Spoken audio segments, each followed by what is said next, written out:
Alrighty folks, we are starting a new video series here where we're going to focus on one of the aspects that make the Lumatone such a powerful instrument, chord shapes.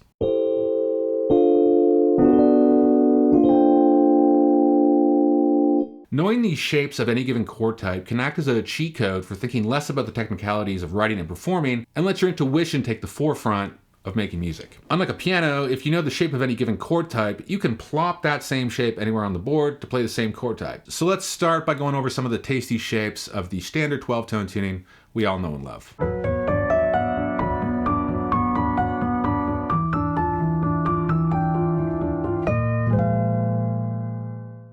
So these videos are going to be geared more towards folks who are perhaps new to Lumatone or are in the beginning stages of their journey, though they will act as a reference for anyone who's looking for a quick guide to any given tuning. As we go through the different tunings, we will start to build a library of chord shapes and the corresponding graphics, all of which will be housed on Lumatone's website for quick reference. Now obviously we can't include all the different chord types of any given tuning in these videos.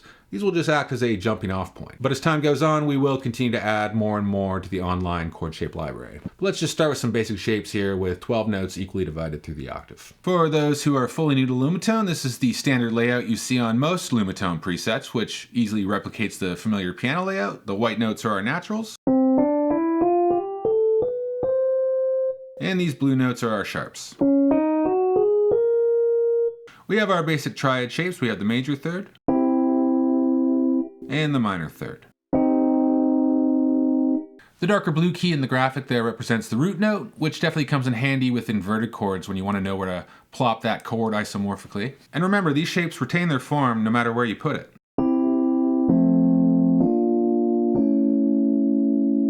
We could do a first inversion of those triads, or a second inversion. Of course, we have the suspended fourth and the suspended second. Let's not forget about the augmented triad and the diminished triad. Let's just try mixing some of those up.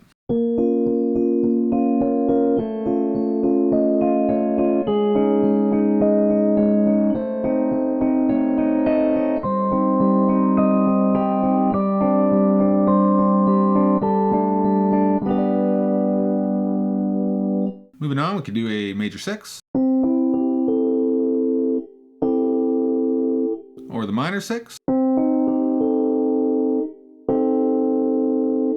both of which sound pretty great in the first inversion.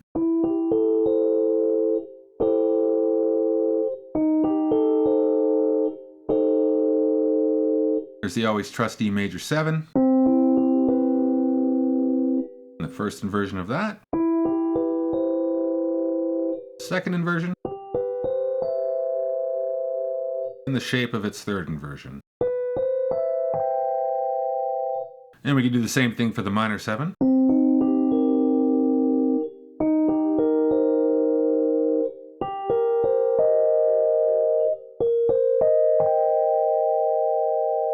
And of course we have that dominant 7.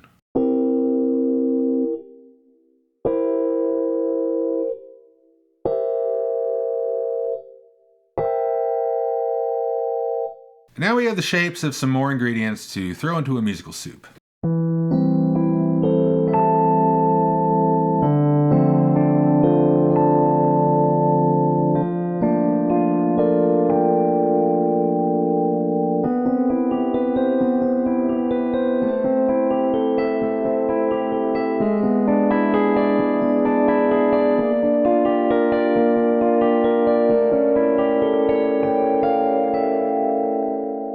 And of course, we humans also have a right hand, so let's make some shapes for some of those extended chords that we all know and love. All right, let's just start with a 9th chord here. Or the major 9. Or the minor 9. And up from there, we can do an 11th chord. Or the minor 11. Or the always lovely sharp 11, also known as a Lydian chord. And then finally we can look at our 13th shapes here. We have the major 13,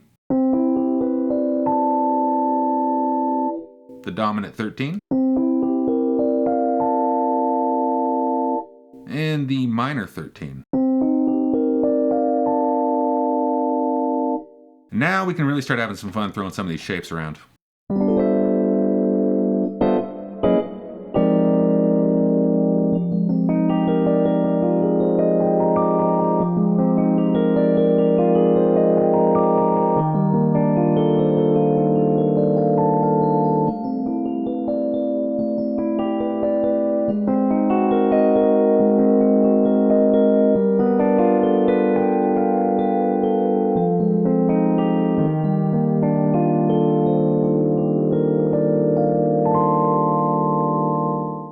And of course, there are so many more chords to cover, all of which will make their way onto the chord shape library. This library won't just act as a reference guide, it can also inspire you to try out chords that you don't normally reach for. And we will continue this series moving into tunings with more than 12 notes in an octave. But if there's any favorite chords that any of you have from any given tuning, be sure to drop them in the comments and we will be sure to include them. So until then, thanks for watching.